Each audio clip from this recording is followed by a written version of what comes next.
So I already knew how much everything was gonna cost.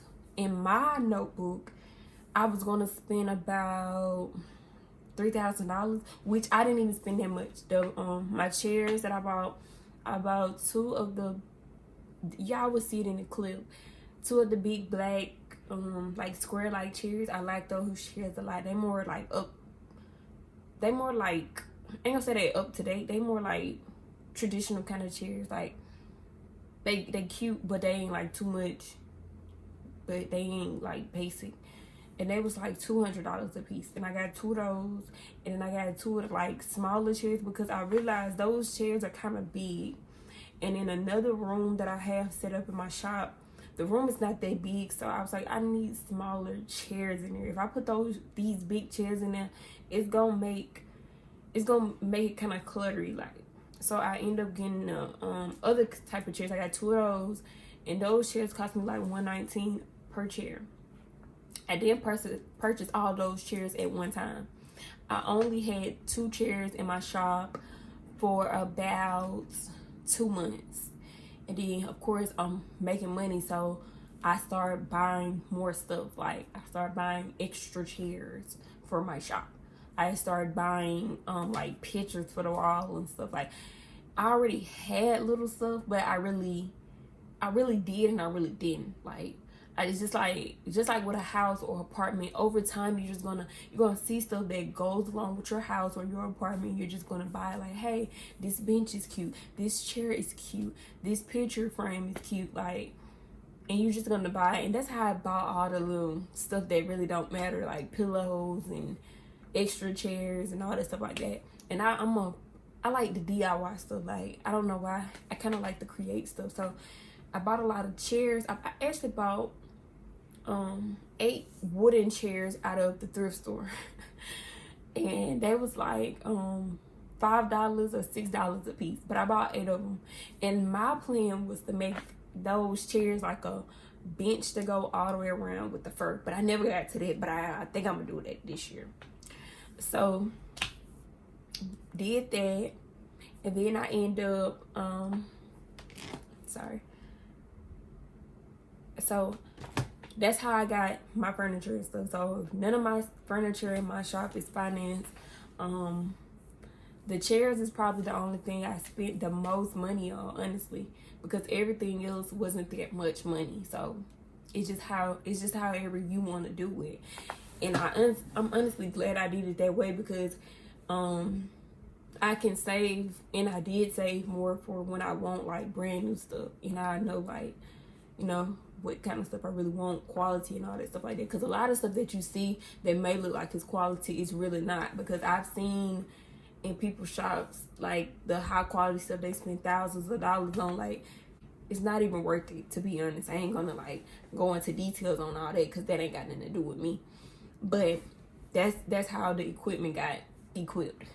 So I had my, first month, this and that. So mind you, at that time, I can say I probably spent about close to $3,000 on just shop stuff.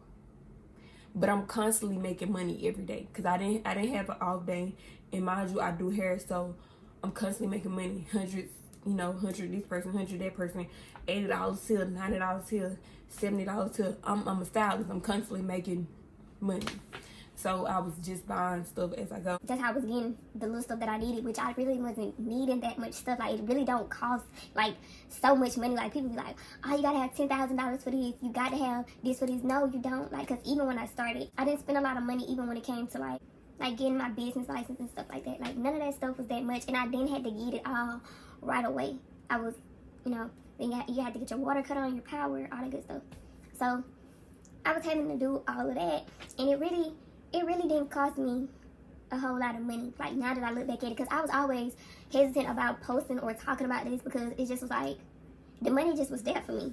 Like, I didn't like, intentionally save. Once I seen the building that I wanted and I got it, I just was like, okay, I got the money, I'm gonna get it. Like, if it don't work, it just don't work. Like, life is about trying things, like, just stepping out on faith. Like, I'm not gonna die just because I get a shop and I lose it. Like, you either gonna learn from it or, you know what I'm saying, like, I'm gonna work for it.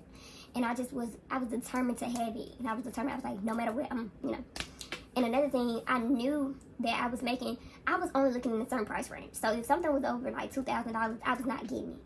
Because, mind you, I'm by myself. I don't have a boyfriend that, you know, helps me do anything like that or nothing like that. I don't have no parents helping me, nothing. So how I did it was like, okay, if you go to an apartment complex or you go to a car lot, they're going to say, do you make 4 times your rent a month or this car note a month?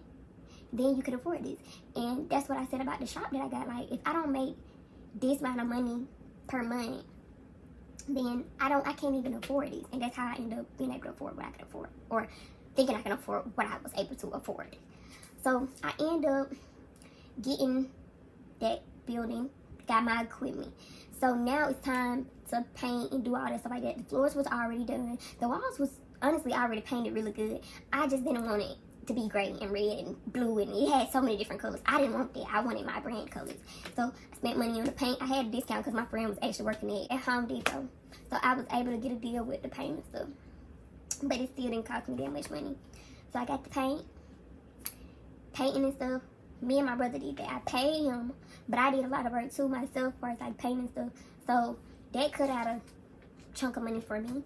And now I just gotta get people in there. For the first month, I worked by myself. Like, October was the first month. I'd say, like, towards the end of November, going into December, I got my first employee, which is still there today.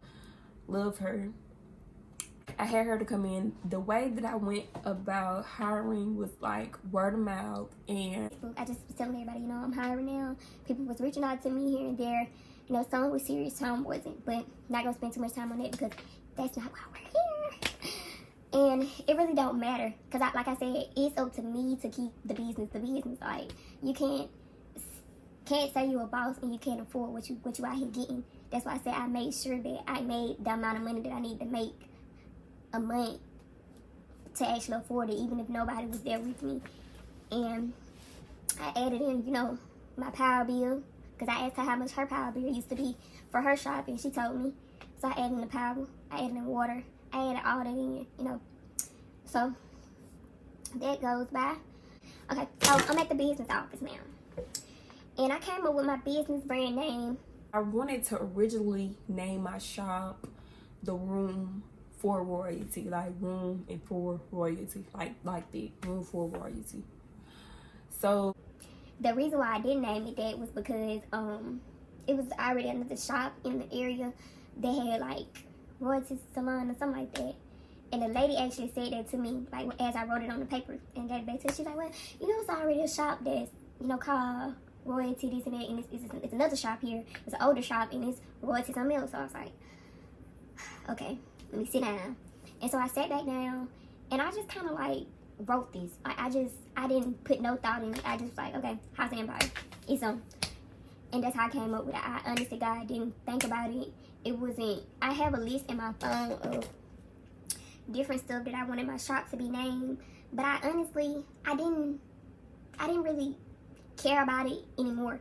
And probably because of that, because I was mad about other stuff, I had found out I had to go before the board and ask them to allow me to have my shop. I was having to get a lot of stuff I didn't know, like fire department had to come in and do stuff, but I mean, that's a part of business. So I got the name and I just ran with it. Booking. Okay, I already had a booking website. So that whole year, I'm not gonna lie, all of 2018 and 19, I swear to you, I was so-called working on my personal website, thehouseofempire.com. I've supposedly been working on that website for that long, but it's because I was BSing, because I already had another website. So I was just like, you know, just go on this website, And I honestly should have put more time in my actual website. So this year I actually got it, and it's only been like how many days? 7 days, and I actually got it off the ground, and I kind of did it all in one day, but I'm still not done with it. Okay, so website. Then I got my signage, which is, you know, whatever gonna be outside. I kind of contacted this man for like 6-7 months, and he kind of just dropped it off one day out of nowhere. Like, he dropped the sign off out of nowhere, and then he ended up 2 months later sending me the receipt for it, and I was just like, I didn't even know you was gonna bring it anymore or cared about bringing it anymore. I honestly didn't even care to have a sign anymore. Like, people know the address, people know that this is it. So he ended up bringing it. It fell, and I ended up calling another guy, and he ended up putting it back up for me, so it won't ever fall again. So did that. And then you know you gotta get ready for state board to get your actual business license for your shop. So you have to be a licensed stylist to get there. I got my cosmetology in 2018.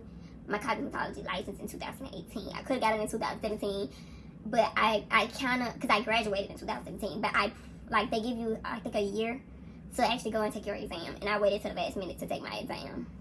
It's so much for state board though, and if you're thinking about getting a shop, that's what you definitely should be working on, or worried about the most. And it shouldn't be equipment and stuff, because they don't care about none of that stuff unless you do. It's all about you. Okay, yeah, that's how I really just got my shop, and I feel like I made more money because I was more available, and I took my prices up, and I started offering more, like making wigs, doing color, selling hair, selling lashes, selling clothes, selling stuff, promoting myself more. No matter what, I'm gonna promote myself. I don't care if I get 1 like, 2 likes. It don't matter. It don't matter if one person see it, 2 people like. It don't matter. I feel like that's how I made my money, like staying consistent, and just trusting the process. And like I said, if I hadn't never checked, I would have never even known I made that amount. I know that it's more to come, and that is just all I can really just say about me starting my business, my salon business. Because I love being a salon owner. I love it. I love my shop. I love being able to say this is me, this is mine, these are my chairs, this is something I worked so hard for. Oh my god, I remember doing hair at somebody else's house. I remember doing this for $25. I remember doing this for $50. Oh my god, I'm happy. This is mine. God, I'm so grateful. I be saying that all the time. Even just grabbing the key, I be like, this key to the shop. It's my shop. Opening the door, God, I thank you for this. I thank you for allowing me to be able to be in my shop for over a year now. Happy anniversary to me being in my shop. So I'm just so happy. It's a blessing, and we really have to be grateful for the things that we have, and that's how we're able to get more. Because if you're not grateful, then you're not gonna be blessed. And I'm just grateful for all of the things that I have and all the things that's to come. And I'll never forget where I come from. People gonna say negative stuff about everything. People say negative stuff about my shop. People done say negative stuff about things that I did for my shop, so much. But you just never can let that overtake you or get to you. And I never did, because I know how hard I worked. I know what I did to get to where I am at now. And I didn't have no help. I didn't have no mama to help me, no daddy to help me, no boyfriend to help me, no loans, no grants, no none of that. So that's why I'm so grateful. You appreciate stuff more when you really just getting it. You know what I'm saying? And you have no help. You don't have nobody honestly helping you. And that's why I am so appreciative and grateful that, can nobody rain on my parade when it comes to me saying that I've accomplished that. I have my own shop or my own business, or I'm more of a positive person. Nobody can rain on it, because I know me. I know I'm real with myself at the end of the day. I know what it took to get here. I know what it took to get here. It takes to stay and to elevate myself. So can't nobody take that from me. And that's the end of this video.